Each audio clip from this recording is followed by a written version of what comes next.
یہ وہ دن ہے کہ جس دن میں اللہ کے ہاں سے انسانوں کے لیے رحمتوں اور برکتوں کے فیصلے ہوتے ہیں اور اللہ مغفرت کا پروانہ عطا کرتے ہیں۔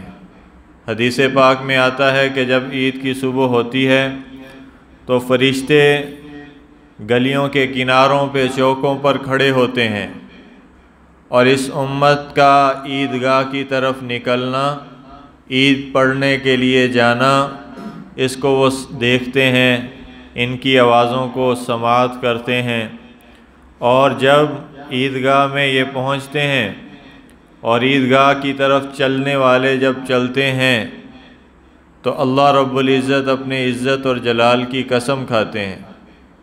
اللہ کہتے ہیں مجھے میری عزت کی قسم ہے، مجھے میرے جلال کی قسم ہے، میری بلندی مرتبہ کی مجھے قسم ہے، میرے علو شان کی مجھے قسم ہے کہ آج کے دن میرے بندے اس اجتماع کے اندر جو مجھ سے مانگیں گے میں ان کو ضرور عطا کروں گا، آخرت کے بارے میں ہو یا دنیا کے بارے میں ہو، اللہ ضرور عطا کرتے ہیں۔ پھر فرشتوں پہ فخر کرتے ہیں، پھر فرشتوں سے پوچھتے ہیں کہ کیا بدلہ ہے اس بندے کا، اس مزدور کا جس نے اپنی مزدوری پوری کر لی ہو؟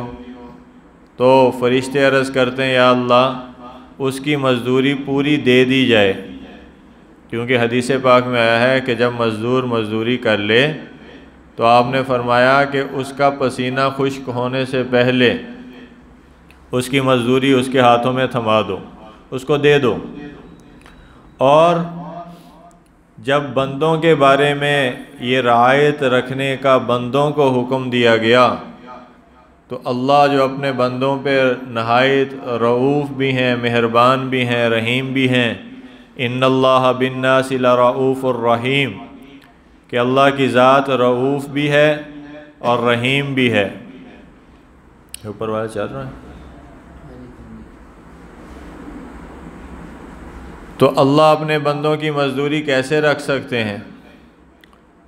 تو جب انہوں نے راتوں کی تراویح پڑھی مشقت کے ساتھ، راتوں کو اٹھ کے قرآن کی تلاوتیں کیں اور روزے رکھے، بھوک اور پیاس کاٹی، انہوں نے اللہ رب العزت کے ساتھ وہ معاملہ کیا جو غلام اپنے آقا کے ساتھ کرتا ہے، جو مزدور اپنے مالک کے ساتھ کرتا ہے۔ تو جب مزدوری انہوں نے پوری کر دی تو اب اس کی مزدوری کا ادا کرنا، اس کے صلے اور عوض کا دے دینا یہ اب اللہ کے ذمے ہو گیا۔ تو اللہ پھر اپنی عزت کی قسم کھاتے ہیں کہ ہاں بھئی آج میں تمہیں دوں گا۔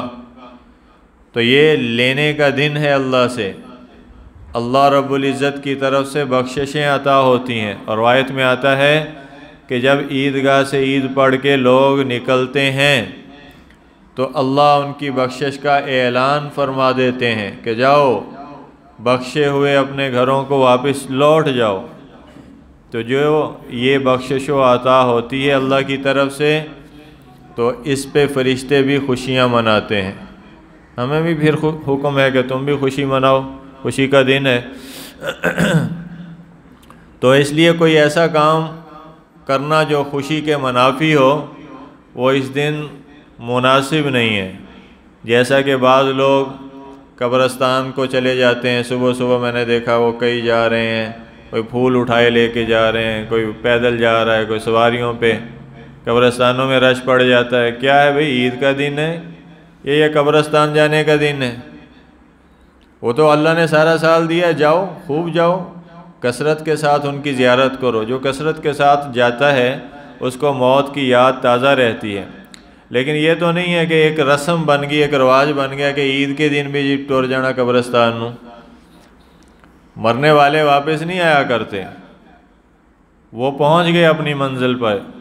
اب ان کے لیے دعا ہے، اللہ سے استغفار ہے، ان کے لیے مالی صدقہ ہے، وہ یہاں پہ رہ کے آپ کر سکتے ہیں۔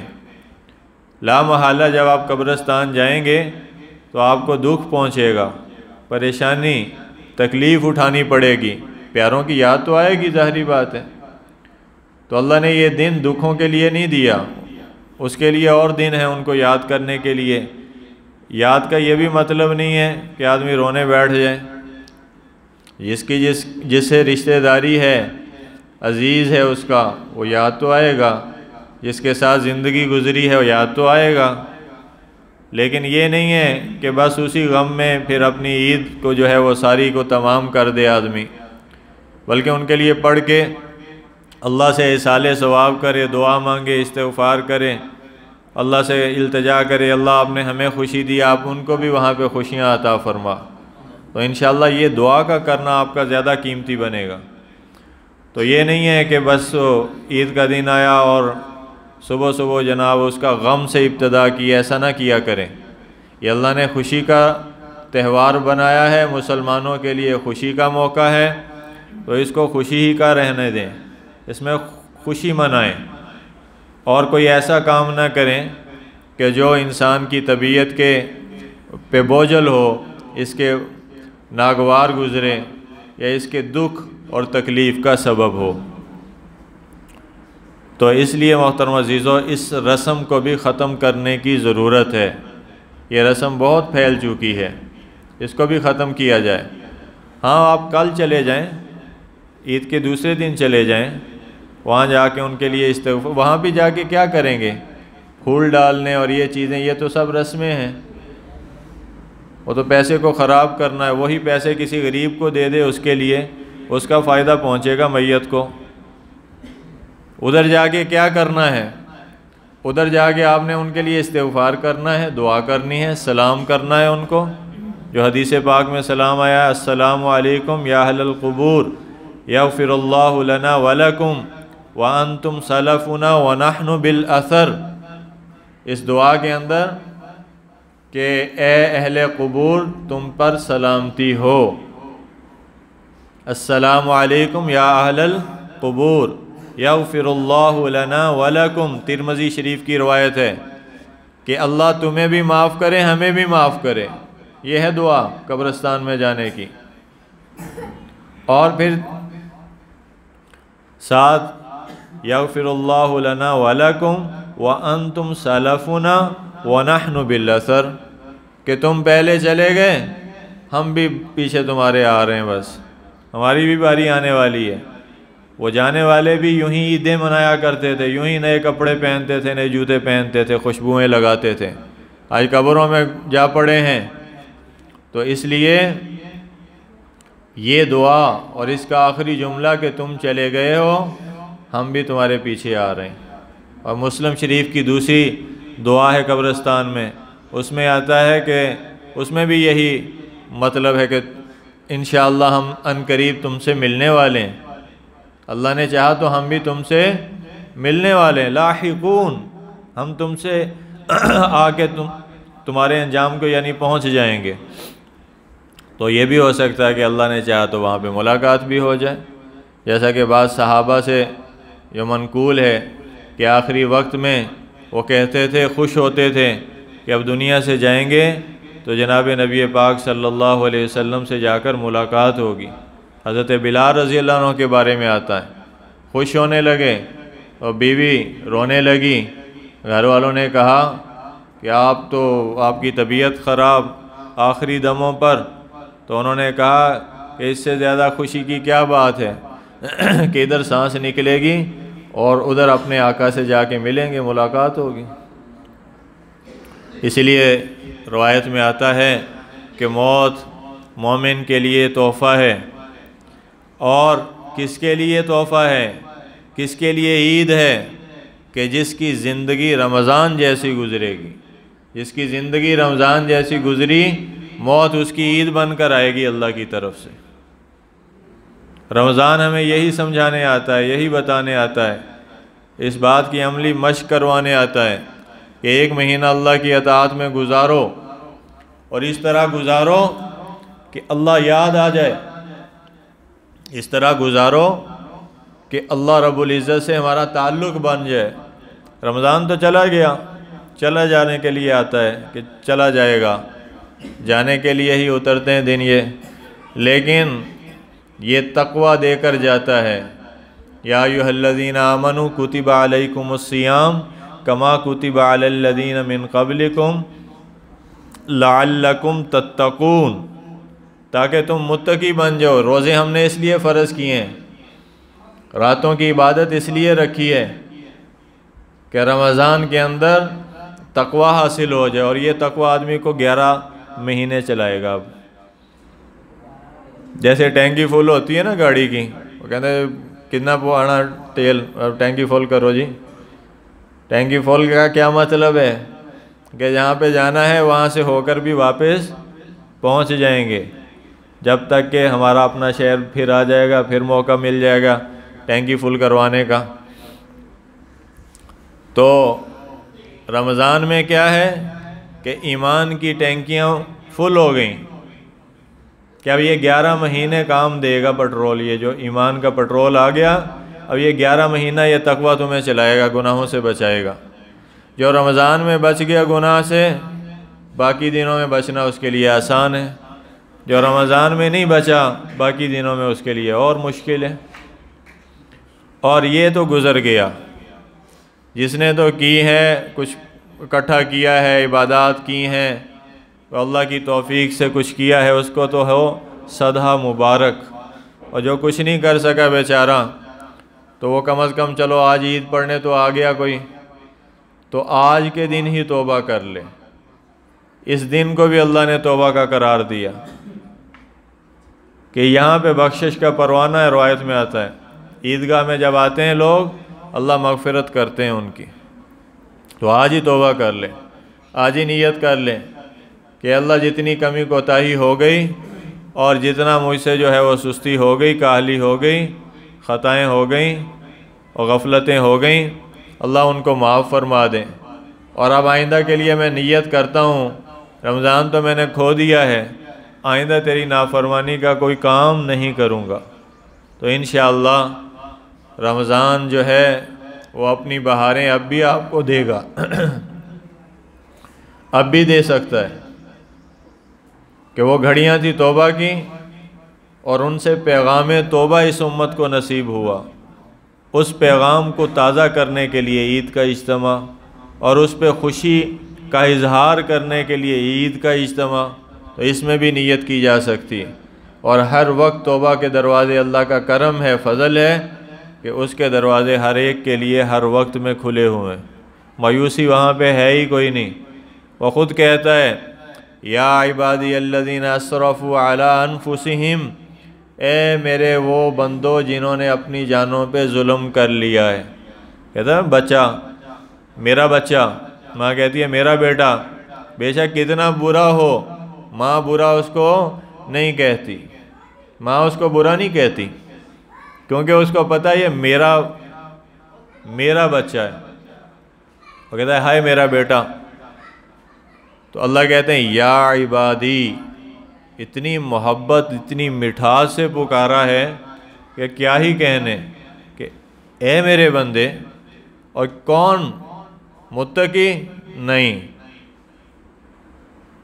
یا عبادی الذین اسرفوا علی انفسہم، کہ کون سے بندے میرے کہ جنہوں نے اپنی جانوں پہ ظلم ڈھا لیے، اپنی جانوں پہ ظلم کیے ہیں، اور گناہوں سے اپنی زندگی کو تاریک، ویران، سنسان کر دیا ہے، اور گناہوں کی اندھیر نگری میں ڈوب گئے ہیں، غرق ہو گئے ہیں، گناہوں کی دلدل میں سر تا پاؤں بالکل غرق ہو چکے ہیں۔ تو کیا اعلان ہے؟ تو اللہ نے آگے اعلان کیا لا تقنطوا من رحمت اللہ، نہیں، میری رحمت سے مایوس نہیں ہونا، میری رحمت سے مایوسی کفر ہے۔ اللہ کی رحمت کے دروازے کھلے ہوئے ہیں، ہر دم، ہر آن، ہر گھڑی ہے۔ رمضان کی گھڑیاں گزری ہیں عطا و بخشش کی، اس میں زیادتی ہو جاتی ہے اللہ کے کرم نوازی کی، لیکن توبہ کا دروازہ تو ہر وقت ہی کھولا ہے۔ اور کہا کہ جب بھی ہو جائے خطائیں تو مایوس نہیں ہونا، پریشان نہیں ہونا، اور توبہ کرنی ہے، میری رحمت سے دور نہیں بھاگ سکتے۔ حدیث پاک میں آتا ہے، حدیث کی بڑی کتابوں میں یہ صحیح روایت موجود ہے کہ پچھلی قوموں میں ایک آدمی تھا بڑا نافرمان تھا، تو اس نے کہا اپنے بچوں سے کہ جب میں مر جاؤں، آخری وقت میں اس کو پتہ چل گیا کہ اب موت آ گئی، تو اس نے کہا جب میں مر جاؤں تو کیا کرنا ہے کہ مجھے دفن نہیں کرنا، کہ مبادہ اللہ مجھے ایسا عذاب دے جو کسی کو نہ دیا ہو، کیونکہ جتنی نافرمانی میں نے کی ہے تو مجھے ہی پتہ ہے، تو میں عذاب سے ڈرتا ہوں، تو مجھے دفن نہ کرنا، کیا کر رہے ہیں؟ وہ کہا کہ مجھے جلا دینا، جیسے ہندو جلاتے ہیں نا، میں نے ساڑ دیو اور جلانے کے بعد میری راکھ لے لینا، اور راکھ لے کر اس کو کچھ کو سمندر میں بھی بہا دینا، کچھ کو جو ہے وہ خشکی پہ ڈال دینا، ادھر ادھر کر دیا، یعنی ملیا میٹ کر دو جس کو کہتے ہیں، کہ کچھ پتہ ہی نہ چلے۔ دروازہ کھول دو تھوڑا سا، بس کھلا رہنا، تو کسی کو پتہ ہی نہ چلے کہ کدھر گیا۔ اور قرآن کہتا ہے هل اتى على الانسان حين من الدهر لم يكن شيئا مذكورا، اے انسان کبھی تو نے غور کیا ہے تیری ذات پہ ایک وقت ایسا بھی اترا کہ تیری ذات موجود ہی نہیں تھی، تجھ پہ ایک زمانہ ایسا گزرا ہے کہ تیرا کوئی تذکرہ بھی نہیں تھا دنیا میں، زمانے کے اندر تیرا وجود تو ہونا دور کی بات ہے، تیرا کوئی ذکر ہی نہیں تھا۔ آس بن وائل آیا مشرک، اس نے آ کے نا، وہ ہڈی تھی پرانی بوسیدہ ہڈی، اور اس نے آ کے حضور صلی اللہ علیہ وسلم کے سامنے اس کو یوں کر کے، اتنی خستہ تھی کہ اس نے یوں کر کے ہاتھ پہ رکھا اور اس کو چورا کر دیا۔ چورا کرنے کے بعد پھر اس نے کہا، پھونک مار کے اس کو اڑا دیا۔ اس نے کہا اے محمد صلی اللہ علیہ وسلم، کیا تیرا رب اس کو بھی زندہ کرے گا؟ تو جو کہتے ہیں، آپ جو فرماتے ہیں کہ مرنے کے بعد زندہ کیا جائے گا، انسانوں کو حساب کتاب ہوگا، تو اس کو بھی کوئی زندہ کرے گا؟ اب تو شکل و صورت ہی کوئی نہیں رہ گئی۔ اس پہ سورۃ یاسین کی آخری آیتیں اتریں، اولم یر الانسان انا خلقناہ من نطفہ فاذا هو خصیم مبین وضرب لنا مثلا ونسی خلقہ قال من یحیی العظام وہی رمیم قل یحییہا الذی انشأہا اول مرہ وہو بکل خلق علیم۔ کہ انسان کو کیا ہو گیا؟ ایک اتنی غفلت میں پڑ گیا ہے، یہ کہتا ہے کہ پھر نہیں اٹھایا جائے گا، یہ تو سب چورا ہو گیا، ختم ہو گیا، ہوا میں اڑ گیا، صفوف بن گیا، کون اس کو جمع کرتا پھرے گا، کون اٹھائے گا؟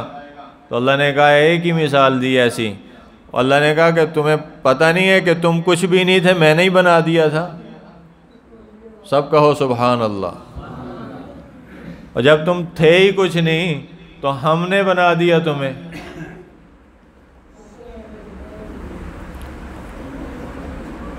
انشأہ اولم یر الانسان انا خلقناہ من نطفۃ فاذا هو خصیم مبین، جب ہڈیوں چورا چورا ہو جائیں گی تو کون ان کو اٹھائے گا؟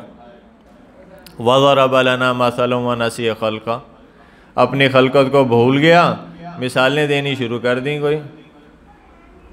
قال من یحیی العظام وہی رمیم، ہڈیوں کو پھر کون اکٹھا کر سکتا ہے؟ کہنے لگا قل یحییہا الذی انشأہا اول مرہ، آپ ان سے کہہ دیں کہ وہی اٹھائے گا، وہی زندہ کرے گا، وہی جمع کرے گا جس نے پہلی مرتبہ اس کو زندہ کر کے وجود دیا تھا۔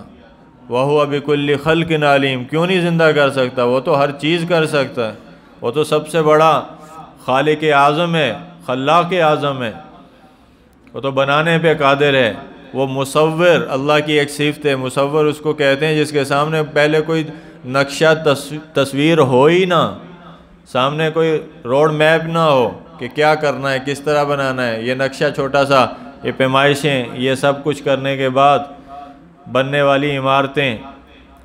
اور اللہ کہتے ہیں کہ میں وہ مصور ہوں کہ میں ماں کے رحم کے پردوں میں اندھیروں میں تمہاری تصویر میں نے بنا دی اور کسی کی شکل دوسری کی شکل سے ملتی بھی نہیں ہے۔ یہ تو شکل کا ملنا تو دور کی بات ہے، ایک پورا بھی دوسرے پورے سے نہیں ملتا۔ 5 ارب ہیں، 10 ارب ہیں، جتنے 15 کھرب آ جائیں، ایسا نظام لگا دیا شناخت کا کہ ایک دوسرے سے اس کی شناخت جدا کر دی، نہیں مل سکتے۔ تو میں قصہ عرض کر رہا تھا اس شخص کا کہ اس کو اس کے بچوں نے مرنے کے بعد اس نافرمان آدمی کو جلا دیا۔ جلانے کے بعد اس کی راکھ کو اکٹھا کیا، اس کے کہنے کے مطابق کچھ راکھ کو سمندر میں ڈالا، کچھ راکھ کو انہوں نے خشکی پہ بکھیر دیا، کوئی تھوڑی سی جنگل میں بکھیر دی۔ مطلب مقصد اس کا یہ تھا کہ اتنا مجھے تقسیم کرنا، اتنا میرے حصے کرنا جسم کے کہ وہ ممکن ہی نہ رہے اس کو جمع کرنا، کسی کی طاقت میں بس میں ہی نہ رہے کہ اس کو اکٹھا کر سکے۔ تو ٹھہرو میں کر لینا ایک، پہلے بات سنو۔ جب اس کو پھینک دیا ہر طرف تو حدیث میں آتا ہے، حضور صلی اللہ علیہ وسلم فرماتے ہیں کہ اللہ نے فرشتوں کو آرڈر کیا بھی جمع کرو اس کو، اس کی راکھ جمع کرو، خشکی سے بھی تری سے بھی سب اس کی راکھ جمع ہو گئی۔ اللہ نے اس کو انسان بنا دیا، بنا کے پھر اپنے سامنے کھڑا کیا اور پھر فرمایا کہ ہاں بھی اب بتا، کدھر بھاگ رہا تھا، اب بتا۔ اور پھر اللہ نے اس سے پوچھا، رب نے، کہ بھئی یہ تو نے کیوں کیا، یہ کام تو نے کیوں کیا؟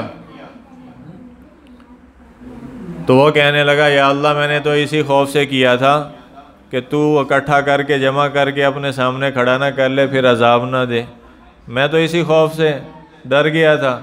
اللہ نے کہا چل تو میرے خوف سے ڈر تو گیا تھا، اللہ ہے نا، اللہ کے دینے کے بخشش کے انداز نرالے، کوئی بات پسند آنی چاہیے۔ حضرت شیخ سعدی کہتے ہیں اللہ کی رحمت بہانے ڈھونڈتی ہے، زحمتیں نہیں ڈھونڈتی، بہانے ڈھونڈتی ہے بخشش کے۔ اللہ نے کہا چل تو ڈر گیا تھا، میں نے معاف کر دیا، چل میری جنت میں چلا جا۔ ایک فحشہ عورت جسم بیچنے والی جا رہی ہے اور پیاسا کتا جاں بلب ہے، اس نے دیکھا، اس کے رحم آ گیا، بخاری کی حدیث ہے، تو رحم آ گیا کہ کیا، کہ اللہ کی مخلوق ہے، اللہ کی مخلوق ہے، تو اس پہ رحم کیا، اس کے پانی کا انتظام کیا۔ ہے وہ فاحشہ عورت، فاحشہ خاتون ہے، کوئی نیک دیندار متقی عورت نہیں ہے۔ بس بیٹھو یار، ایک بات سن لو میری پہلے، اب جمع کر لیتے ہیں، بعد میں جمع کر لیتے ہیں سارے۔ فاحشہ عورت ہے اور کتے کو پیاسا دیکھتی ہے، تو وہ اس کے پاس موزہ تھا، ہاتھ اس کا اتر نہیں رہا تھا، کنویں میں اتری اور ہاتھ اس کا ڈل نہیں رہا تھا، پانی نیچے تھا، اس نے موزہ اتارا، عرب کے اندر موزہ پہنتے تھے چمڑے کا، تو اس نے یوں کر کے موزے سے پانی نکالا، نکال کے پھر باہر چڑھنے کی نوبت آئی تو اس نے اپنے دانتوں میں اس کو پھنسا لیا، یہ دیکھو دانتوں سے اس کو پھنسایا، ہاتھوں سے اوپر چڑھی، باہر آ کے اس نے وہ کتے کو پانی دیا۔ حضور صلی اللہ علیہ وسلم فرماتے ہیں کہ بس یہ کتے کو اس نے پانی پلایا اور کتا خوش ہوا، اس نے آسمان کی طرف دیکھا، جیسے جانوروں کی ادائیں ہوتی ہیں خوشی سے، تو بس یہ خوشی اللہ کو پسند آ گئی، اور اسی پہ اللہ نے کہا کہ چل میں نے تیرے سارے بدکاری کے عمل معاف کر دیے، بخش دیا، اس کو معاف کر دیا۔ تو اللہ کی جو عطا ہے یہ بہانے ڈھونڈ کر ملتی ہے اور دھواں دھار برستی ہے اللہ کی رحمت۔ تو اس لیے محترم عزیزو، توبہ کرنی ہے اور اللہ کی طرف انابت اختیار کرنی ہے۔ اور نیت کرنی ہے کہ رمضان المبارک تو گزر گیا ہے لیکن قرآن کی تلاوت روزانہ ہوتی رہے گی۔ کون کون نیت کرتا ہے انشاءاللہ؟ روزانہ قرآن کھولنے کی کون نیت کرتا ہے؟ جب فیس بک موبائل تیرا روزانہ کھل سکتا ہے 20 مرتبہ 40 مرتبہ 80 دفعہ 100 دفعہ، تو قرآن 10 منٹ کے لیے بھی کھلنا چاہیے تیرے ہاتھوں سے۔ یہ بدبختی کی انتہا ہے کہ موبائل تو تیرا کھلے 50 دفعہ اور قرآن ایک دفعہ بھی ہفتے میں نہ کھلے، زندگی میں نہ کھلے۔ روزانہ قرآن کھول، نہیں پڑھ سکتا اس کو دیکھ ہی لے، نہیں آگے تلاوت کر سکتا اس کی لائنوں پہ سطروں پہ انگلی پھیر دے، انگلی پھیر دے، اور اس کو سیکھنا شروع کر دے۔ اصل تو ہے سیکھنا، پڑھنا۔ نہیں پڑھ سکے تو پڑھنا شروع کر دے۔ یہ ہمارے کسوال علاقے کے ایک بابا جی تھے، ادھر مسجد میں رہتے تھے، اب پتہ نہیں شاید حیات ہیں نہیں حیات ہیں، تو کہتے کہ مجھے شوق ہوا کہ قرآن یاد کرنا ہے زبانی، زبانی حافظ بننا ہے، بڑھاپے میں شوق ہوا اور میں نے پڑھنا شروع کر دیا، اپنے قاری صاحب سے سبق لے لیتا، یاد کرنا شروع کر دیا۔ ہمارے علاقے کے کوئی 7-8 امام بدل گئے، ایک آیا، دوسرا آیا، تیسرا آیا، چوتھا آیا۔ جس طرح مولویوں کی ہوتی ہے نا روٹین، اور ان کی اپوائنٹمنٹ جو ہے نا وہ آگے سے آگے ٹرانسفر ہو جاتے ہیں، ایسے ٹرانسفر نہیں ہوتی، مولوی صاحب بھی ایسے ٹرانسفر، اور اکثر مسجدوں والے کر دیتے ہیں تیزی سے ان کو ٹرانسفر۔ تو وہ 7-8 مولوی صاحبان بدل گئے، لیکن تھوڑا تھوڑا سبق میں ہر مولوی سے لیتا رہا، یہاں تک کہ مجھے 35 سال گزر گئے، لیکن اللہ کا قرآن میں نے سارے کا سارا حفظ کر لیا۔ 35 سال میں قرآن حفظ کر لی۔ تو اس لیے نیت کریں، عزم کریں، قطرہ قطرہ پتھر پہ بھی گرتا رہے لیکن مسلسل گرتا رہے، اس میں بھی سوراخ ایک دن آتا ہے جب پتھر میں بھی سوراخ ڈل جاتا ہے۔ ہم سوات کے پہاڑوں پہ چڑھے، آبشار پہ گئے، وہ مجھے کہنے لگے اوپر جاؤ، تو میں اوپر چڑھ گئے جی، 2-3 دوست تھے ہم ہمت والے، تو جب اوپر چڑھے تو یقین مانے وہ پتھر تھے، پتھر بڑے بڑے، وہ پانی ان پہ سالوں سے بہہ رہا، اوپر سے گر رہا، وہ پتھر کو ہاتھ ڈالیں وہ پتھر ٹوٹ کے جیسے ریت کا نہیں بن جاتا، وہ ریت کا بن کے ہاتھ میں آئے، پاؤں اس سے پھسلیں، کہ وہ پہاڑوں کے پتھر، پہاڑی پتھر کہ اثر ہے کہ جب پانی کے اندر مسلسل گرنے کا یہ اثر ہے تو قرآن تیرے دل کی پتھر سے زیادہ سخت سرزمین کو ایسا نرم کرے گا، ایسی فصلیں اس کے اندر ایمان کی، اعمال کی، تقوی کی، ورع کی، للہیت کی، اخلاص کی، نماز کی، تلاوت کی، ذکر کی، خدمت کی، ایسی فصلیں ہوں گی تو خود آپ حیران رہ جائیں گے۔ اور حدیث پاک میں آتا ہے احب الاعمال الی اللہ ادومها وان قل، او کما قال علیہ السلام، آپ نے فرمایا کہ اللہ کے نزدیک محبوب ترین عمل وہ ہے جو مسلسل کیا جائے، مسلسل کیا جائے، مسلسل کیا جائے، وان قل، اگرچہ وہ تھوڑا سا ہو، اگرچہ وہ تھوڑا سا ہو، لیکن روز کرے، روز کرے، روز کرے۔ جب کمائی کے نقشوں میں آپ روز جا سکتے ہیں تو قرآن کی تلاوت بھی آپ روز کر سکتے ہیں، نماز بھی آپ روز پڑھ سکتے ہیں، خدمت بھی آپ روز کر سکتے ہیں۔ تو یہ نیتیں کریں۔